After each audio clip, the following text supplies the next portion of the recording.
Hello everyone, Chef Alycia Nicole here. I am going to make some Trinidad inspired corn soup today. It's something that we typically have after a late night of partying.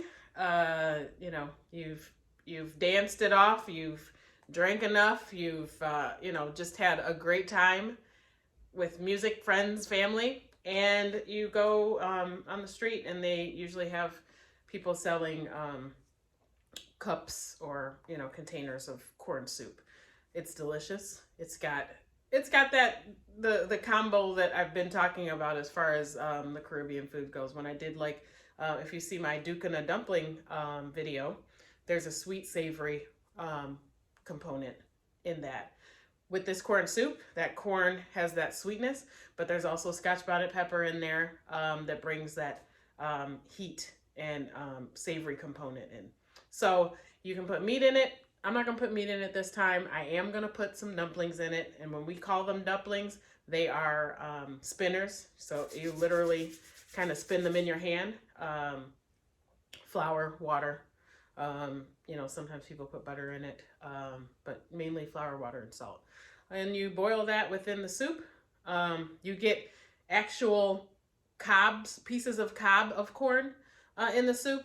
So it's delicious. Right now, first I'm reducing some broth to get a whole lot of corn flavor. I had some corn husk in the freezer, and so I put the corn husks in water to just kind of simmer and pull all that milk from it, so that we can use that to get an even more corn flavor in the soup. All right, so let us get started. Okay, here's just a sample of what's going in the soup to give it, some good flavor. I still have to rinse it all off, but so we have onion. Always have time for most Caribbean dishes. Most Caribbean dishes I cook, at least. Carrots, scallions, of course, celery, some bell pepper, and of course I'm going to put the scotch bonnet in kind of at the end so that I can get the flavor and some heat, but not overpower it completely. All right, so I'm just going to dice these things up. What's going to happen is this stuff is going to end up getting blended mostly. So I'm going to saute it and blend it, and then it won't really, it doesn't really need to be precise cuts and all that good stuff. So you're chopping it up, you're cooking it down, you're getting it soft so that you can blend it to get it soft. All right. All right, so we got everything cut up. My eyes are a little watery, but that's fine. Celery, carrots, onions, scallions, or green onions. We're going to saute this up in some butter just because butter is better. I thought about doing oil, but let's just see what butter does for us as far as bringing in and even, another sweet flavor to it.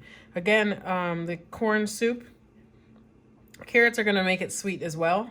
Also, I'm going to be putting some butternut squash in it. Typically, we would put pumpkin in it, but couldn't find that.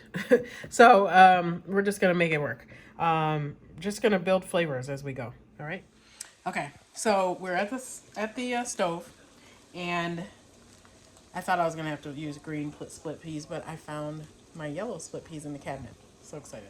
So it will have a yellow consistency for as far as color goes for my corn soup.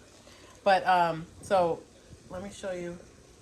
We've got our sauteed vegetables, carrots, onions, scallions, celery, real super soft. It's okay. We're not trying to have any crunch. And we're going to put the yellow split peas in and put like a quart of water in to let those slowly cook. And then eventually we're going to blend that mixture so that it gets pretty smooth. We're going to have a little chunkiness when we put the pumpkin in, or butternut squash in this case.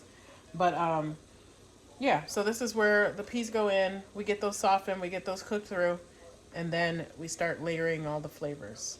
It's really like a dump, kind of a dump and stir type of stew or soup.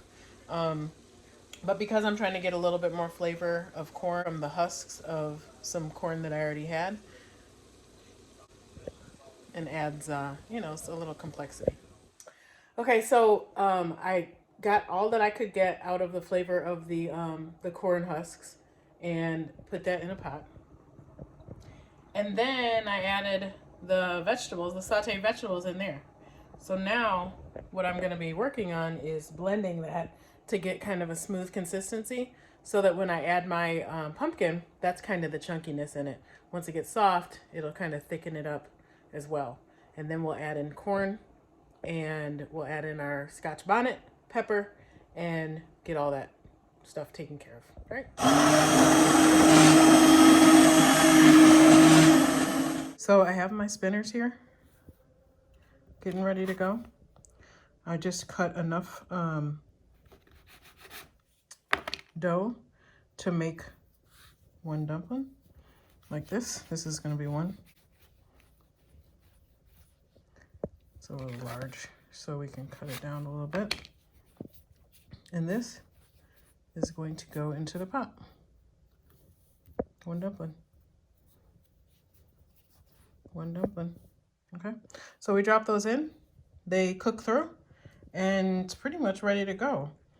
I added the corn. I added one scotch bonnet, and I added a handful of chopped cilantro and blended it just a little bit. And as you can see, it's starting to thicken up because I put dumplings in, because the peas are in there, and just because it's reducing a little bit too as it's cooking. But every bowl should get some pumpkin and some corn, and I'll take the scotch bonnet out so that no one's super surprised. This, I also put a little allspice in and some fresh thyme as well.